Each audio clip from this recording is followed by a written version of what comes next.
So all good. Yes all आता काय traffic तर नाही लागणार ना जास्त. थोडंफार उत्तर आहे देता नेहमीच आहे तुला ना अरे यार ते तर बहुत हा ना छान ठीक आहे पण सगळं व्यवस्थित आहे हा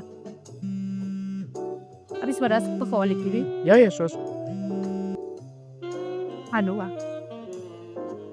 हां सर हां नीट जा बरी आणि सक्षमला तुला कलेक्ट करायचे बस स्टॉपवरून माहिती आहे ना हां त्याला भेट आणि घरी जाऊन दोघंही जेवून घ्या आणि आत्ता ताईंना सांग ते भांडी आधी धुणं पडले तेवढं कमी घ्या म्हणून मला ना लिहायला लेट होणार समजलं हां ठीक आहे तेवढं बघून ओके चल ठेवू का बाय